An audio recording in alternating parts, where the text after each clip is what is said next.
$1 billion rocket ship, ভবিষ্যতের একটা প্রযুক্তি যা একদিন তোমাদের মঙ্গল গ্রহে নিয়ে যাবে একেবারে নতুন একটা বাড়িতে, আর তার সাথে $500 বিলিয়ন বায়োস্ফিয়ারে বসবাসের জন্য। ও মাই গড! আর এই গোটা ভিডিও জুড়ে আমরা তোমাদের দেখাবো ভবিষ্যতের জীবন কতটা অন্যরকম হতে পারে। তোমরা দেখতে পাবে কিভাবে আমরা বিলুপ্ত প্রজাতিগুলোকে পুনরুজ্জীবিত করতে যাচ্ছি। এটাই আক্ষরিক অর্থে ভবিষ্যৎ। ফ্লাইং কার যা তোমাদের যে কোনো জায়গায় নিয়ে যাবে, এবং আরো অনেক কিছুই।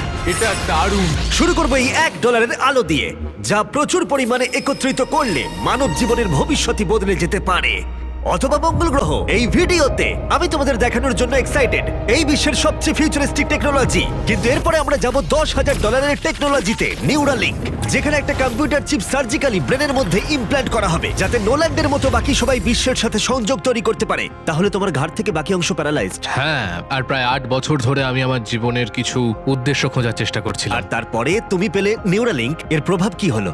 কম্পিউটারের মাধ্যমে যে যা পারে আমিও তাই করতে পারি। আরো সত্যি এটা পারে, শুধুমাত্র ওর ব্রেন ব্যবহার করে। তোমার চিন্তা ভাবনাই তাহলে এটাকে এগোচ্ছে। হ্যাঁ হ্যাঁ, একদম। আমি চাই তুমি তোমার ভাবনা দিয়ে একটা টেক্সট করো। ঠিক আছে।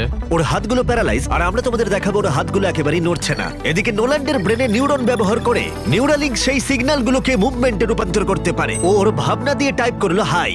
এটা তোমাদের অদ্ভুত লাগছে তাই না? কিন্তু ও আরো অনেক কিছু পারে। তাহলে শুধু চিন্তার মাধ্যমে তুমি এদিক ওদিক যাচ্ছ। লেফট রাইট, উফ, মরে যেও না। ও না, এই তো। ও আমাদেরকে গেমে হারিয়ে দিল শুধুমাত্র চিন্তা ভাবনার মাধ্যমে। আমি কখনো ভাবিনি যে এটা আমাকে এমন কিছু করতে দেবে। ফিউচার টেকনোলজি শুধুমাত্র আমাদের মাইন্ডকে সাহায্য করে তাই নয়, তার সাথে বডিকেও করে। যেমন হলো কাই, 12 বছরের একটা ছেলে যার একটা হাত নেই, যাকে রাস্তার ধারে ফেলে রাখা হয়েছিল। আর এই জিনিসটা আমরা এখন কাইকে দিতে চলেছি। এটা কঠিন। আর ও জানেও না ও একটা ফেক ডক্টরের চেম্বারে রয়েছে। আর সব থেকে অ্যাডভান্সড বায়োনিক আর্ম ওকে দেওয়া হবে। $25,000 একটা বায়োনিক আর্ম, যা ওকে একটা সুপার হিরো মুভমেন্ট দেবে। ওকে সারপ্রাইজ দেবো। হে কাই। হ্যালো, আচ্ছা, একটু তোমার ব্যাপারে আমাকে কিছু বলবে? আমার বয়স 12। আমাকে চায়না থেকে অ্যাডাপ্ট করা হয়েছে। কাই এটা জানেও না যে ওটা জিমি। তোমার মা আমাদেরকে বলেছে তোমরা আমাদের চ্যানেলের বড় ফ্যান। দাঁড়াও, কি বলছো? আর হ্যাঁ, তুমি এখন এই হাতটা পেতে চলেছো, কিন্তু আমার মনে হয় এটা যথেষ্ট নয়। তাই তোমার জন্য একটা উপহার আছে। ও, কি বলছো? এটা হলো এই বিশ্বের সবচেয়ে ফিউচারিস্টিক বায়োনিক আর্ম। তোমার মা আমাদের বলেছে তুমি খেলতে ভালোবাসো, অ্যাক্টিভ থাকতে চাও, তুমি যা চাও সেটাই যেন তুমি করতে পারো, সেটাও খুব এটা সহজে। সত্যি দারুণ। এই আর্মের স্পেশালিটি হলো এতে অনেক সেন্সর আছে। কিছু না টেনে তুমি এটাকে ব্যবহার করতে পারবে, কারণ এর সেন্সর তোমার নার্ভগুলোকে ফলো করবে। এটা দুর্দান্ত, তাই না? একদমই তাই। হাতটা মুঠো করো। ও, এটা একবার দেখো। এখানে একটা কাঠের টুকরো রয়েছে, এটাকে চেপে ধরো। এই তো, এটা দুর্দান্ত, তাই না? তুমি কি আমার সাথে হাত মেলাতে চাইবে? খুব ভালো, এটা একবার দেখো। আর অবশ্যই তুমি যদি এই বিচ ফ্রেমিংটা না চাও, এটা তুমি খুলে দিতে পারো। না, তাহলে আমি এটা থাকবে না। রাখবো। এইটা আমার জীবনের সব থেকে ভালো দিন। সত্যি, মানে আমি তোমার অনেক ভিডিও দেখেছি, তুমি সবাইকে অনেক সাহায্য করো। ভাবিনি আমিও সাহায্য পাবো। ঠিক আছে, খুব ভালো। অবশ্যই এই বায়োনিক আর্ম জীবন বদলে দেবে, কিন্তু এটা কিছুই নয় এই $1.5 ফ্লাইং কারের তুলনায়। তোমার কি মনে হয় এটা আমাকে হারিয়ে দেবে? ও হ্যাঁ, যদি কোনোভাবে তুমি যেত আমি তোমাকে $1 বিলিয়ন দেবো। আমি জিতলে তুমি আমাকে $1 মিলিয়ন দেবে? হ্যাঁ একদম। ও, তাহলে রেস শুরু করে দাও। আমরা এবার রেস করে দেখবো কোনটা বেশি দ্রুত, একটা ফ্লাইং কার নাকি একটা নরমাল কার। চলো তাহলে রেস শুরু করা যাক। ঠিক আছে। ও, আমাদের পাশেই ও উড়ে আছে। যাচ্ছে। কি? ও কি সমুদ্র পেরিয়ে যাবে এবার? হ্যাঁ, ও রাস্তার কোনো দরকার নেই। এটা চিটিং। যেহেতু এটা একটা ট্রু টেস্ট, সমস্ত ট্রাফিক আমাদের মানতে হবে। দেখো, স্টপ সাইনে আমাদের থামতে হবে। এবার আমরা যাব, কিন্তু এর পরিবর্তে ফ্লাইং কার সোজা বেরিয়ে যাবে। এটার কারণেই এর সম্পর্কে মানুষ ভবিষ্যতে ভাবছে ফ্লাইং কার সব সময়ই এগিয়ে থাকবে। দাঁড়াও, আমি ওকে দেখতে ও, পাচ্ছি। ওকে দেখো। দেখো, অর্ধেকটা চলে গেল। কি আমরা করে? সবাই শুরু করেছি মাত্র আমাদের এখন। তাড়াতাড়ি যেতে হবে। ভাবতে পারছো প্রতিদিন তোমরা কতটা সময় বাঁচাতে পারবে যদি তোমরা এইভাবে কাজ করতে পারো? কারণ তুমি গাড়ি চালানোর বদলে সোজা গাড়ি নিয়ে উড়ে আমি যাবে। 1 বছরে 1000 ঘন্টা বাঁচাবো। হয়তো 1 বছরও নয়। আমি হিসেব করে বলি। এই $1.5 ফ্লাইং কারের কোনো তুলনাই চলে না এই $1 বিলিয়ন রকেট শিপের সাথে, যেটা আমরা পরে দেখব। এটা তো সবে শুরু। এটা কি তাড়াতাড়ি এখানে চলে এলো? এদিকে এসো। ও ও গড, আমি ভুলে গেছিলাম আমরা পিছিয়ে আছি। জিমি এখন অনেকটাই পিছিয়ে রয়েছে। জিমি, আমার মনে হয় তোমার $1 মিলিয়ন গেল। হ্যাঁ, সৌভাগ্যবশত আমি বলিনি ও জিতলে আমি $1 মিলিয়ন দেব, বদলে ও বলেছে আমাকে $1 মিলিয়ন দেবে। আমাকে দেখতে হবে আমি যেন কাউকে ধাক্কা না মারি। আরে, ও তো চলে এসেছে। তুমি কতক্ষণ আগে এসেছো? 10 মিনিট। তুমি এখানে 10 মিনিট আগে এসেছো? ও মাই গড! এটার সম্পর্কে আমি জানি না, কিন্তু একদিন অবশ্যই এটা আমি চালাবো। আর যদি তুমি ভবিষ্যতের দিকে না তাকাও, তাহলে একবার এই জেট প্যাকটা ব্যবহার করে দেখতে পারো। এবার যার মূল্য হলো $500 মিলিয়ন। এই জেট প্যাকটা ঘন্টায় 80 মাইল গতিতে উঠতে পারে এবং 3 মাইলের রেঞ্জের সাথে সব থেকে দ্রুত কাজে পৌঁছতে হলে এটাই দরকার। কাজ করে ভালো লাগছে। তুমি পেরেছো জেনে ভালো লাগলো। ভবিষ্যতের পরিবহন শুধুমাত্র আকাশেই নয়, এটা মাটিতেও হতে চলেছে। আর $1 মিলিয়ন বদলে আমরা পেয়েছি বিশ্বের দ্রুততম গাড়ি, আর আমি এখন এটাকে ড্রাইভ করব। আর এটা শুধুমাত্র বিশ্বের দ্রুততম গাড়ি নয়, ও মাই গড, এটা কত তাড়াতাড়ি গতি বাড়ায়! এতে এত বেশি সাকশন আছে যেটা উল্টো দিকেও চলতে পারে। ও ঠিক আছে, ও মাই গড, জিমি এখন উল্টে যাচ্ছে, দেখো একবার ওকে। এটা সত্যি ভয়ানক, কিন্তু এটা নর্মাল গাড়িতে থাকার থেকে বেশি ভয়ানক নয়। এটা পাগলামো। ও এখন গ্র্যাভিটির বিরুদ্ধে যাচ্ছে। ও এবার মনে হচ্ছে আস্তে আস্তে আমার মাথায় এবার রক্ত উঠে যাবে। এতে দুটো ভ্যাকিউম ফ্যানস আছে যেগুলো এতটাই শক্তিশালী যে তুমি উল্টো হয়েও গাড়ি চালাতে পারবে।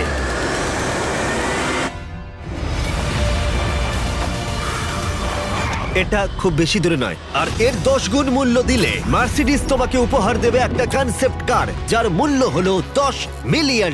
এটাকে তুমি বলতে পারো কয়েকশো বছরের মধ্যে একটা ভবিষ্যৎ গাড়ির স্বপ্ন। এটা প্যান্ডোরার মহাবিশ্ব দ্বারাও অনুপ্রাণিত। এটা অনেকটা একটা প্রাণীর মতো দেখ, বলতে পারো অনেকটাই। যদি আমি এটাকে টাচ করি, হ্যাঁ, এটা রিয়াক্ট করবে। হ্যাঁ ওয়াও, এটাকে পোষ মানালে কেমন হবে? হ্যাঁ, দেখো ওটা ওর পছন্দ হচ্ছে। এটাকে ঠিক আছে, আমি কি এটাকে একটু ঘুরিয়ে আনতে পারি? হ্যাঁ, চলো একটু মজা করা যাক। কিছুই না, শুধু এটাকে প্রেস করলে সামনের দিকে এগিয়ে যাবে। এটা তো দারুণ। আর এটাকে টানলে স্টপ হয়ে যাবে। আর সব থেকে বড় টুইস্ট হলো সাইড ওয়েজেও তুমি ড্রাইভ করতে পারো। ও মাই গড। এই চেয়ারগুলো তোমার হার্টবিট মাপবে আর সমস্ত ভাইটালসও, আর অটোমেটিক্যালি অ্যাডজাস্ট করবে, আর অটোমেটিক্যালি তোমার টেম্পারেচার চেঞ্জ করে দেবে। একটু দেখো এটা। আমি বলতে চাইছি আমিও এটা চালাতে পারবো। হ্যাঁ, তুমি করতেই পারো, কিন্তু এটার দাম কিন্তু $10 মিলিয়ন, মাথায় ও রেখো। তাই? হ্যাঁ, একদমই। আমি হ্যাঁ। এটা এখন বাহাত দিয়ে চালাচ্ছি। আচ্ছা, ও মাই গড, এটা খুবই অদ্ভুত। অদ্ভুত বলতে গেলে ওখানে ড্রোনটা দেখতে পাচ্ছ? হ্যাঁ, দেখেছি। এটাকে বলে উইং। এটা হলো লিটারালি ফিউচার অফ ডেলিভারি। এবার এটা দেখো, এটা অসাধারণ, সত্যি খুব অদ্ভুত লাগছে আমার। খুবই সুবিধাজনক। কয়েক মিনিটে তোমার প্যাকেজ ডেলিভারি করে দেবে। আর এটা টেস্ট করতে হলে, যখন আমরা আমাদের উইল্ডারনেস চ্যালেঞ্জ ভিডিও শুট করছিলাম, আমি কন্টেস্টেন্টদের জন্য উইং অ্যাপ থেকে জিনিসপত্র অর্ডার করছিলাম, আর ওরা নর্মাল ডেলিভারি করার বদলে উইং এর ডেলিভারি ছিল স্পেশাল। এই উইল্ডারনেস ভিডিওর জন্য যে কোনো ডেলিভারি সার্ভিসের থেকে অনেকটাই দ্রুত। যেখানে নর্মালি 1 ঘন্টা সময় লেগে যায়, এটা ডেলিভারি হলো 2 মিনিটের মধ্যে এই ঘন জঙ্গলেতে। চলো, খুলে গেল, তোমার ডেলিভারি হয়ে যাবে কয়েক মিনিটের মধ্যেই। আর উইং তোমাদের সেবায় সব সময় প্রস্তুত। এটা আবার কি উড়ন্ত প্যাকেজ? আর এটা শুধুমাত্র ফিউচার নয়, উইং ইতিমধ্যেই 7.5 লাখ প্যাকেজ মানুষের কাছে পৌঁছে দিয়েছে। Thanks Jimmy. wing.com/MrBeast এ যাও আরো কিছু জানতে। কিন্তু এখন আমরা যাব $200 মিলিয়ন টেকনোলজির দিকে, যেটা আমাদের উপহার দিয়েছে এই খাবার, যেটা লিটারালি উৎপাদন করে চলেছে কয়েক লক্ষ কেজি চিকেন একটাও মুরগি না মেরে, যেটা সত্যি অসাধারণ। কারণ প্রতিদিন প্রায় 220 মিলিয়ন মুরগি হত্যা করা হয় গোটা বিশ্বে মানুষের চাহিদা পূরণের জন্য। আর আপসাইড ফুডস রিসার্চ করে 200 মিলিয়নেরও বেশি খরচা করে এই টেকনোলজিটা বানিয়েছে, ডেভেলপমেন্ট করতে। তোমায় দেখাই কি করে করা হয়। হ্যাঁ, আমাকে বলো, আমি কিছুই বুঝতে পারছি না। যখন আমরা 2018 সালে একটা মুরগির ডিম থেকে কোষ বার করেছিলাম, তারপর ডিমের ছোট্ট একটা অংশ ভেঙেছিলাম, সেখান থেকে কোষ নিয়ে -80 ডিগ্রিতে জমিয়েছিলাম। ওয়াও! আর তুমি এই কোষগুলো ব্যবহার করে লক্ষ লক্ষ কেজি মুরগির মাংস তৈরি করছো। স্টেপ 2 হলো আমরা সেই কোষগুলোকে আস্তে আস্তে ও গলাবো। মাই গড! আর কোষগুলো মাল্টিপ্লাই করা হচ্ছে, আর কোষগুলো ক্রমশ বাড়ছে। যথেষ্ট গলানোর পরে আমরা স্টেপ 3 তে চলে যাব। এতে আছে প্রোটিন, ফ্যাট, সুগার। আমি চিকেন সেলকে খাওয়াচ্ছি তাহলে, যাতে চিকেন মিটগুলো বেড়ে যায়। ঠিক বললাম তো? হ্যাঁ, একদম ঠিক। আর একবার মুরগির খাবার পাত্রে ঢুকে গেলে সেগুলোই পাইপের মধ্য দিয়ে কারখানায় চলে যায়, আর গোটা পদ্ধতি এভাবেই সম্পূর্ণ হয়। যেমন এটা দেখছো, চিকেনের কোষগুলো এখানে ক্রমাগত ভাসছে। ও মাই গড! এখানে তো অনেক মুরগি রয়েছে। তাহলে প্রতি 2 সেকেন্ডে একটা মুরগির সমান মুরগির মাংস উৎপাদিত হয়। হ্যাঁ, প্রত্যেক সেকেন্ডে। আর মুরগির জীবন বাঁচানোই আপসাইড ফুডসের একমাত্র লক্ষ্য নয়। এই মুরগিগুলো রোগে আক্রান্ত হয় না, তাই তোমাকে রোগ নিয়ে কোনো চিন্তা করতে হবে না, বা কোনো অসুস্থ চিকেনও তোমাকে খেতে হবে না। এটা একদিকে সত্যিই ভালো। চলো একবার ট্রাই করা যাক। প্লিজ, আমি এটা ট্রাই করতে চাই, টেস্ট করে দেখবো। এবার তাহলে আমরা এই মিটটাকে টেস্ট করে দেখবো। ভেতরে এসো আমার পরিচিত অন্যতম সেরা শেফ নিক ডিজিওভানি, আর ও আমাদের জন্য দুটো চিকেন স্যান্ডউইচ তৈরি করবে। এর মধ্যে একটা স্যান্ডউইচে মুরগি হত্যা করে চিকেন দেওয়া হয়েছে, অন্যটায় কোনো মুরগি হত্যা করা হয়নি, বরং ল্যাবে তৈরি হয়েছে। তোমার মনে হয় কোনটা বেশি ভালো হবে? আমার মনে হয় যদি ঠিকভাবে আমি এটা রান্না করি তুমি ধরতেও ঠিক পারবে না। আছে, এটা ভালো টেস্ট হবে। ও আমাদের প্রথমে এক রকমের স্যান্ডউইচ দেবে, আমরা দুজনেই এটা ট্রাই করে দেখবো। এটা হলো আসলটা, যেটা তারিকার আমি কেউ জানি না। চিয়ার্স। চিয়ার্স, চলো খাওয়া যাক। হ্যাঁ, চিকেন। চিকেন। এবার আমরা এটা ট্রাই করব। এটা তাহলে কি আমরা জানি না। চিয়ার্স।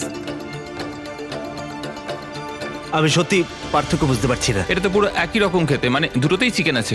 যাই হোক না কেন, দুটো টেস্টই অসাধারণ। এটা ল্যাবে তৈরি হয়েছে। তুমি ভুল বললে, কি বলছো? আচ্ছা। ওটাই আসলে চাষ করা হয়েছে। সত্যি পার্থক্য বোঝা যাচ্ছে না, একদমই নয়। আর সত্যি অদূর ভবিষ্যতে এই টেকনোলজি কোটি কোটি মুরগি আর অন্য প্রাণীর জীবন বাঁচাতে পারে, যেটা আমাদেরকে কলজালে নিয়ে এসেছে। $400 মিলিয়ন ফিউচার টেক, যেটা ভয়ঙ্কর নেকড়েকে ফিরিয়ে এনেছে। ফিরিয়ে আনার চেষ্টা চলছে উলি ম্যামথ আর ডোডো পাখিকেও। এ হলো ফাউন্ডার, আর এ বিলুপ্ত হয়ে যাওয়া প্রাণীকে আবার বর্তমানে ফিরিয়ে আনবার চেষ্টা করে তুমি যাচ্ছে। এখন আমাদের একজন সায়েন্টিস্ট, আর তুমি পুরো প্রসেসটা দেখতে পাবে। বিলুপ্ত প্রজাতি ফিরিয়ে আনার জন্য তুমি এবার আমাদের সাহায্য করবে। জানি না পারবো কিনা, কিন্তু চলো করা যাক। প্রায় হাজার হাজার বছর আগে এই বিশ্বে ম্যামথরা রাজত্ব করত, আর তুষার যুগের পরে ওরা বিলুপ্ত হয়ে যায়, তাদের ফসিল আর দাঁতের মধ্যে ডিএনএ অবশিষ্ট রেখে। এটা একটা সত্যিকারের দাঁত। এটা আলাস্কা থেকে 43,000 বছরের পুরনো। এটা বিশ্বের অন্যতম সেরা জিনিস হতে চলেছে। এটা সত্যিই তাই। আর আচ্ছা। এটার মাধ্যমে আমরা ম্যামথকে ফিরিয়ে আনবো। কত দশক পরে তুমি এরকম ম্যামথ তৈরি করতে পারবে? আমরা এই দশকেই ম্যামথ তৈরি করে ফেলবো। ও মাই গড! আর আমি সরাসরি সাহায্য করছি একটা বিশাল ডিএনএ নমুনা সংগ্রহ করতে। আরে বাহ, ও, ঠিক আছে। পারফেক্ট, তুমি পেরেছো। এটা হলো 43,000 বছরের পুরনো একটা দাঁতের টুকরো, আর এটা একটা বিলুপ্ত প্রাণীকে জীবিত করবার প্রথম ধাপ মাত্র। এরপরে আমরা ডিএনএ ক্লোন করব। লেজারের মাধ্যমে প্রথমে ছিদ্র হবে, তারপর ট্রান্সফার এবং ক্লোনিং। এটাই প্রসেস। দাঁড়াও দাঁড়াও, আমি কোডটা ট্রাই করি। ঠিক আছে, 1 2 3 4। ও মাই গড, কেউ ভেতরে ঢুকতে চাইলে আমাকে জানিও। এটা কিন্তু 1 2 3 4 নয়। ওই অরেঞ্জ প্যাডেলটা একবার পা রাখো। ঠিক আছে, এখন তোমার ডান হাত দিয়ে তুমি সেই ছোট্ট পিপেটটা নাড়াবে হ্যাঁ। এবং লেজার দিয়ে কাটা গর্তটা দিয়ে যাবে। তুমি ঠিকঠাক পৌঁছে গেছো। ঠিক আছে। নির্ভুল অস্ত্রোপচার। তুমি পারবে। হ্যাঁ, হ্যাঁ আরো আর তুমি পেরেছো। ঠিক আছে। হ্যাঁ এই তো। হ্যাঁ, তুমি সফলভাবে ডিএনএ বের করে ফেলেছো। দাঁড়াও, এটা আমি অন্যটাতে রাখতে চাই। ও কি এটা করতে হ্যাঁ, ও পারবে? নিশ্চয়ই পারে। ও, মানে ঠিক আছে। ওটাই তো ক্লোনিং এর আমি প্রসেস। একজন ক্লোনার। তো এখন আমি বুঝেছি, চিন্তা করো না। তাহলে তুমি এটা এখানে ঢেলে দাও। হ্যাঁ তুমি ও, ও, পারবে। ও, ও, একটু বেশি। ও ও ও, না না না, ও না। এটা কিন্তু যেটা হওয়ার কথা ছিল তার বিপরীত হলো। ক্লোনিং করতে আর একটু প্র্যাকটিস দরকার আমার। হ্যাঁ। কিন্তু একটা ম্যামথকে ফিরিয়ে আনবার আগে প্রথমে এর ডিএনএ একটা ইঁদুরের ডিএনএ এর সাথে মিশিয়ে আমরা একটা উলি মাউস তৈরি করব। আর মাত্র কয়েক বছরের মধ্যে কোলোজাল এই টেকনোলজি ইউজ করবে আবার বিলুপ্ত ম্যামথকে আসল জীবনে ফিরিয়ে আনার জন্য। ঠিক আছে, এবার আসল প্রশ্ন, এটাকে আমি টাচ করতে পারি? হ্যাঁ, আমাদের টিমকে বাদ দিয়ে তুমিই হচ্ছে প্রথম ব্যক্তি যে ইঁদুরটাকে টাচ করবে। এটা তুমি করতেই পারো। আমার যদিও ইঁদুরটাকে পছন্দ নয়। এবার সত্যি আমি এমন একটা প্রাণীকে টাচ করতে চলেছি যেটা সাম্প্রতিক ইতিহাসে কখনো ছিলই না। এ হলো ডেল। ডেল খুব সফট। তাহলে ম্যামথের ডিএনএ পাওয়া যাচ্ছে, কেউ কি কিনবে? আমি না, না, বেচতে না, চাই। কেউ ওর হাত ধুয়ে দাও, না, please। কলোজাল $400 মিলিয়ন খরচা করেছে শুধুমাত্র প্রাণীদের ফিরিয়ে আনার জন্য নয়, বরং তাদের বিলুপ্তির হাত থেকে বাঁচাবার জন্যও। আমাদের আচ্ছা, এই বায়োভল্টেই ইতিমধ্যে 1000-এরও বেশি প্রজাতি রয়েছে। এখানে প্রায় 1000-এরও বেশি প্রজাতি রয়েছে যারা বিলুপ্তির বিপদের মুখে রয়েছে, আর তুমি তাদের ডিএনএ সংগ্রহ করে রাখছো যদি কখনো একদম। প্রয়োজন পড়ে তার জন্য। বেন আমাকে কিছু স্যাম্পল লেভেল করতে দিয়েছে যেগুলো সংরক্ষণ করা হবে প্রায় 1000 বছর ধরে। এখানে প্রায় 1 ডজন বিলুপ্ত প্রায় প্রজাতি রয়েছে, যেটাকে আমি এখানে ঢোকাবো। বন্ধ করো। হ্যাঁ, ঠিক আছে। আর সংরক্ষণ করা হবে কয়েক বছর, কয়েক যুগ হ্যাঁ, ধরে। কয়েক আর যুগ এদের ধরে। মধ্যে যদি কেউ বিলুপ্ত হয়ে যায় তখন তুমি ব্লাড আর টিস্যু বের করবে আর আর ওদেরকে তাদেরকে ক্লোন ক্লোন করবে। করে তৈরি করবো। হ্যাঁ, এসব ব্যাপারে বেশি কেউ জানে না কেন? সেটা আমিও এটা তো ঠিক জানি দারুণ। না। আর এখান থেকে যাওয়ার আগে ওদের একটা ছোট্ট সারপ্রাইজ দেবো। আমি একটা উপকার করতে পারি? বলো। তারিখ আমাকে ওটা দাও। হ্যাঁ। এই কেকটা মাংস দিয়ে তৈরি, আর তোমার কাছে দুটো নেকড়ে আছে যাদের তুমি বিলুপ্তির হাত থেকে বাঁচিয়েছো। আমি জানি তোমার নেকড়েরা শিক্ষিত। যদি আমি এটা তোমাকে দিই আর তুমি এই মাংসের কেকটা ওই ভয়ঙ্কর নেকড়েদের দাওয়া শুট করো। আমি এটা নিশ্চয়ই করব। ঠিক আছে, ভালো লাগলো। তারপর বেন তার প্রতিশ্রুতি রেখেছিল। তোমরা দেখছো, এরা হলো মহাবিশ্বের একমাত্র দুটো ডায়ার উলফ যাদের অতীত থেকে এনে পুনরুজ্জীবিত করা হয়েছে। ওদের জন্য তৈরি করা একটা মিট কেক ওরা উপভোগ করছে। আর বলতে গেলে সমস্ত প্রাণী আর সমস্ত মানুষদেরকে বাঁচানোর একমাত্র পার্থক্য হলো $100 মিলিয়ন। এরপরে আসছে $1 বিলিয়ন বায়োস্ফিয়ার, যেটা অন্য গ্রহে মানুষের জীবন কেমন হবে সেই সম্পর্কে ব্লুপ্রিন্ট বলা যায়। ছেলেরা, চলো মঙ্গল গ্রহে একদিন বাস করে দেখা যাক। তাহলে করা যাক। যেহেতু এই বায়োস্ফিয়ার মঙ্গলে আমাদের ভবিষ্যতের বাসস্থান হতে পারে, তাই ওখানে টিকে থাকতে হলে দরকার এর নিজস্ব অক্সিজেন, জল আর স্বনির্ভর খাদ্যের উৎস। ভেতরে এসো ছেলেরা, দরজাটা বন্ধ করে দাও। এখন বায়োস্ফিয়ারের ভেতরে আটকে আছি, তার মানে হলো আমরা এই স্যুটগুলো এখন খুলতে পারি। হ্যাঁ, নাকে লাগবে, আস্তে খোলো। ঠিক আছে, ঠিক আছে। ঠিক আছে, একজন অ্যাস্ট্রোনট হওয়া তোমাদের ভাবনার থেকেও বেশি কঠিন। এবার মঙ্গলবাসী হিসেবে আমাদের প্রথম দিন শুরু করব আমরা। যদিও আমরা এখনো মঙ্গলে পৌঁছাইনি, তবুও যদি পৃথিবী বসবাসের অযোগ্য হয়ে যায় তবে এই বায়োস্ফিয়ার আমাদেরকে বাঁচাবে। এই বায়োস্ফিয়ারে মানুষের জীবন ধারণের জন্য সবকিছুই রয়েছে। আমার জন্য গার্লফ্রেন্ডও? এটা একটা বায়োস্ফিয়ার, ভুলে যেও না, কোনো মিরাকেল হয় না। এখানে 5টা আলাদা বায়োমস রয়েছে, অনেকটা মাইনক্রাফটস এর মতো। আমি তোমাদের এদের মধ্যে একটাই নিয়ে যাব, একটা রেন ফরেস্ট। আমি জানি না তোমরা বুঝতে পারছো কিনা, এখানে যে গাছগুলোকে দেখতে পাচ্ছ তাদের মধ্যে কয়েকটার বয়স 30 বছরেরও বেশি। এটা তাদেকের থেকেও বয়স্ক। না, এটা আসলে তা নয়। ও, তার মানে সমবয়সী। এবার আমরা এখানটা একটু ঘুরে দেখব, আর রেন ফরেস্টে তার সাথে বৃষ্টিও হবে। এখানে বৃষ্টি পড়ছে। আমি ওদেরকে বলেছিলাম বায়োস্ফিয়ারের একমাত্র বাদিকেই যেন বৃষ্টি হয়, সেই জন্য আমি শুকনো আছি আর তোমরা ভিজে গেছো। তোমার কি ঠান্ডা লাগছে? হ্যাঁ, জমে যাচ্ছি। এদিকে এসো, এখানে বৃষ্টি হচ্ছে না। এখানে সত্যি সত্যি বৃষ্টি হচ্ছে তোমরা না। কি কখনো ক্রিসমাসে স্নো গ্লোবস কিনেছো? হ্যাঁ। এটাই হলো এই বায়োস্ফিয়ার। এটা হলো তোমার নিজস্ব মিনি আর্থ, যাতে তুমি সৌরজগতের যে কোনো গ্রহেই থাকতে পারো, বাস্তব জগতের মতোই। এখানে শুধু রেন ফরেস্টই নেই, এবার আমরা যাব সাভানাতে। এই সাভানাতে খাদ্য উৎপাদনের জন্য রয়েছে আদর্শ জলবায়ু, আর ঠিক এই কারণেই এটা 5টার মধ্যে সবথেকে বেশি গুরুত্বপূর্ণ। এগুলো হলো ঘোস্ট পেপারস, যা তোমরা দেখছো। নোলান, তুমি ট্রাই করে দেখবে? নিশ্চয়ই। ও, আমার খুব ঝাল লেগেছে, আমার জল চাই, জল দাও এটা কেউ একটা আমাকে। Ghost paper. নোলান, মঙ্গলে এত জল পাওয়া যাবে না, নষ্ট করো না। দুধ এখানে সাহায্য করে। আমাদের ফেস্টিভ্যালস ক্যারামেল চকলেট বার খেয়েছো? মজা না করে এটা আমাকে দাও। আর অনেকটা নোলানের মুখের অবস্থার মতোই আমরা এখন আছি ডেজার্ট বায়োমে। ডু নট এন্টার সাইনটা ইগনোর করো। বাতাসটা অনুভব করছো? দাঁড়াও, আমরা ভেতরে আছি। বাতাস এমন ভাবে বইছে যাতে গাছগুলো শক্তি পেয়ে দাঁড়িয়ে থাকতে পারে, এবং তার সাথে এটা এই বায়োস্ফিয়ার থেকে বেরিয়ে আসা অসংখ্য আবিষ্কারের মধ্যে একটা। এটা একটা দারুণ রিসার্চ। ঠিক আছে, তাহলে এবার এখানে রয়েছে সোয়ার্ম প্ল্যান্ট, আর এটার মজার বিষয় হলো একটা ডাল ধরো। এটা কি? এটা পুরো পটেটো চিপসের মতো খেতে। এটা দারুণ মুচমুচে, তাই না? নোনতা। হ্যাঁ, মঙ্গলে যদি একঘেয়ে খাবার খেয়ে বিরক্ত লাগে, তাহলে এটা খাবারে দিলে স্বাদ বদলে যাবে। কি, এটা দুর্দান্ত। আর এটা হলো আমাদের ফাইনাল বায়োম, সমুদ্র। ওয়াও, এটা দেখো, ওয়াও, এটা একটা বিচ। সত্যি একটা বিচ রয়েছে এই বায়োমের ভেতরে। বাকি জীবনটা কাটানোর জন্য সব জিনিসই এখানে রয়েছে, প্রায় সবই। চলো মঙ্গল গ্রহে ডিনার করা যাক। ঘোষ পেপার বাদে আরো ঘোষ পেপারের সাথে চলো এটা করি। এটা একটা সুন্দর গার্ডেন, যেটা 2.5 একর কৃষি জমির সমান পরিমাণ খাদ্য উৎপাদন করতে পারে। মাত্র 20 বছর আগে যদি কেউ এই গার্ডেনটাকে একটা ব্যবসায় পরিণত করতে চাইতো, সেটা প্রায় অসম্ভব ছিল। কিন্তু শপিফাইকে ধন্যবাদ, তোমার বিজনেসকে সফল করে তুলতে এর জুড়ি মেরা ভার। যেমন ভাবে এই ভিডিওতে টেকনোলজি পৃথিবী বদলে দিচ্ছে, শপিফাই বিজনেসের জগৎকেও বদলে দিচ্ছে। আগের থেকে অনেক সহজ করে তুলছে। প্রত্যেক 26 সেকেন্ড অন্তর শপিফাইতে একটা সেল চলে। কার্ল, তোমার কি লেবু চাই? হ্যাঁ, নিশ্চয়ই। শপিফাই নতুন টুল সাইট কি মূলত তোমাদের ব্যবসার জন্য একজন এআই সহ কো-ফাউন্ডার এবং একটা ওয়েবসাইট, মার্কেটিং প্ল্যান সেট করা আর সময় বাঁচাতে রুটিন মেনটেন করা। এটা সত্যিই দারুণ। আবার ঘোস্ট পেপার? না। এটা ছোট। না। বাস্কেটে না। আছে। আর যেহেতু আমরা লেবু আর ঘোষ পেপারের উপর নির্ভর করতে পারি না, মার্সে আর একটা জিনিস আছে, কাল্টিভেটেড চিকেন। আপসাইড ফুডস এর পক্ষ থেকে এই চিকেন কোনো মুরগিকে হত্যা করে না। এই বায়োস্ফিয়ারে তোমরা যা যা দেখছো এই ভিডিওতে, হয়তো কারোর কাছে এই আইডিয়াটা ছিল। শপিফাইকে ধন্যবাদ, তোমরাও এভাবে নিজের ভবিষ্যৎ গড়ে তুলতে পারো। তোমার মাথায় যা যা আইডিয়া রয়েছে তা বাস্তবে নিয়ে আসতে পারো। এই কিউআর কোডটা স্ক্যান করে অথবা shopify.com/mrbeast এ গিয়ে তোমার স্বপ্নের বিজনেসকে সফল করে তুলতে পারো। তোমরা ঘুমোতে যাওয়ার আগে আজকে এটা করে নিতে পারো। এটা খুবই অদ্ভুত যে এগুলো সবই ভবিষ্যতের টেকনোলজি, কিন্তু খুব বেশি দূরে নেই। যেমন যদি কোনো মহিলা নোলানের সাথে কথা বলে আর তার যদি একটা বাচ্চা থাকে, তাহলে সেই বাচ্চাটা ভবিষ্যতে একদিন মঙ্গলে বড় হতেই পারে। এই ভিডিওটা কিন্তু অনেকটা রিচ পাবে। আচ্ছা, বাচ্চার অংশটা বাদ দিয়ে দেবো। তোমরা এখানে যা যা দেখছো সেগুলো মঙ্গলে ম্যাজিক্যালি টেলিপোর্ট হয় না, সেগুলো ওখানে রকেটে করে পাঠাতে হবে। আর এখনো পর্যন্ত সেই রকেট শিপটা হলো স্টারশিপ, $1 বিলিয়ন ফিউচারিস্টিক টেক, যা সম্ভব হয়েছে স্পেস এক্স এর দ্বারা, যারা আমাদের এখানে ইনভাইট করেছে মার্সে অনেক স্টারশিপ লঞ্চ করতে দেখতে, মানব জাতিকে অন্য গ্রহের বাসিন্দা করে তুলতে। স্টারশিপ এখানে তৈরি করছে বিশ্বের অন্যতম বৃহৎ বিল্ডিং। ওদের এত বড় বিল্ডিং কেন প্রয়োজন পড়ে? সাধারণত র মেটেরিয়াল এক প্রান্তে আসে আর রকেট শিপ তৈরি হয় অন্য প্রান্তে। ওটার মতো? হ্যাঁ, আমি বলতে চাইছি রকেট শিপের পিক্স সব জায়গায় রয়েছে। আর আমরা পেয়েছি স্টারশিপস এর ভাইস প্রেসিডেন্টকে। ও আমাদের এখানকার ডেভেলপিং টেকনোলজি দেখাবে, যা মানব জাতির ভবিষ্যৎ নির্ধারণ করবে। এটা স্টারশিপের ভেতরটা। Wow! কয়েক বছরের মধ্যেই আমরা মানুষকে চাঁদে পাঠাবো, আর তারপরে মার্সে। মঙ্গলে যাওয়ার টিকিট কিনতে পারি আমরা? এ বিষয়ে আমরা পরে কথা বলবো। দেখা যাক। আর তুমি কি একেবারেই হাজার হাজার স্টারশিপ পাঠাতে চাও? হাজার হাজার স্টারশিপ। প্রত্যেক স্টারশিপে 100 জন থাকতে পারবে? হ্যাঁ। ও মাই গড, ভাই ফিউচার সত্যিই দারুণ। আমি সত্যিই এক্সাইটেড। যখন আমাকে চারিদিকটা দেখানো হচ্ছিল মানবজাতির তৈরি সবচেয়ে সুন্দর জিনিসটা কি, তখন আমি কিছু কঠিন প্রশ্ন জিজ্ঞাসা করলাম। স্টারশিপ কি কখনো মহাকাশে আনআইডেন্টিফাইড অবজেক্টের মুখোমুখি হয়েছে?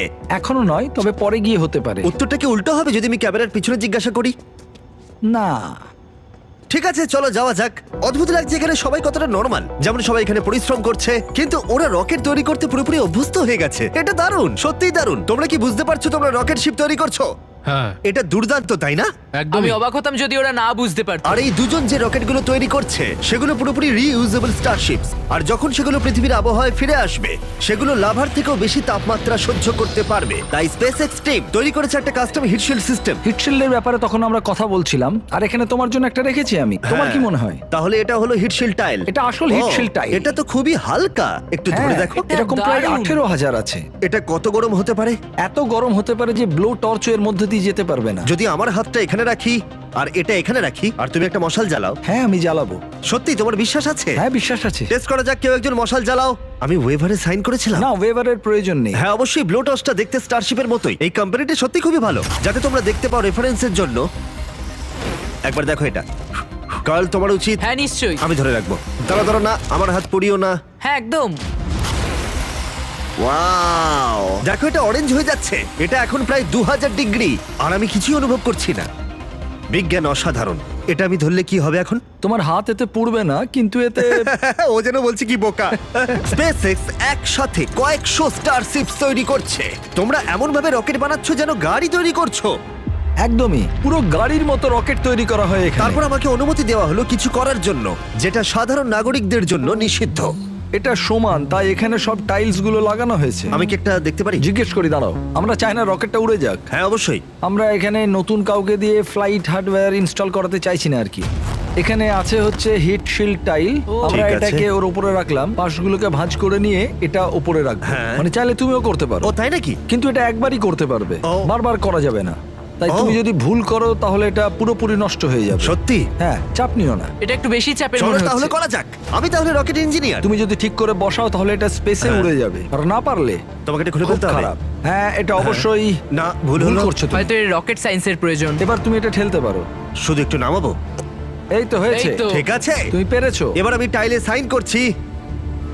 MB mister beast. কিন্তু কোনো কারণে যদি এই টাইলটা রকেটটাকে ধ্বংস করে দেয়, তোমরা যা যা দেখছো সবটাই এআই, কোনোটাই আসল নয়। আসল প্রমাণ করতেই পারবে না। আমি সাক্ষী রয়েছি।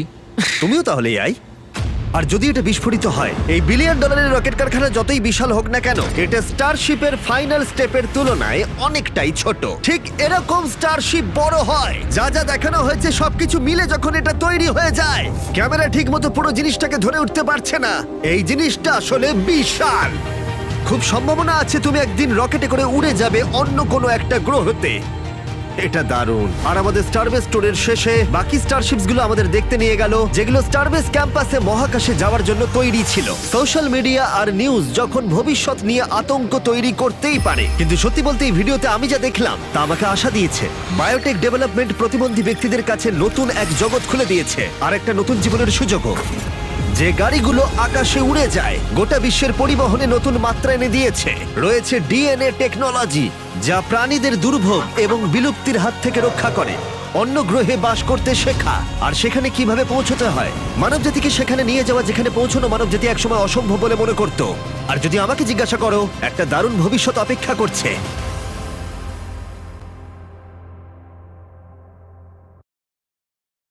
ও বানাই মাটির একটা শাক, ও সাসাথার গাইলা গাইছে রং, আর বাসার ভিতর বাস ঠেলে দে কইতেছে বনাম। ওই আবার জায়গের আছে কিস্তির জ্বালা, জায়গের কিস্তির জ্বালা, তারাই কইতেছে বনাম। মানুষ কেন হইয়ে গেল ড্যাম। ও বানাই মাটির একটা সং, ও তাতে গাইমা খাইছে রং, ওই পাশার ভিতর বাস চাইলে যে কইতেছে না। ও যে আমার বোতল খেলার বাজনা ভালো, ও দাদা বোতল খেলার বাজনা ভালো, তাতে দেই কারেন্টের আলো। এবার কি ডারে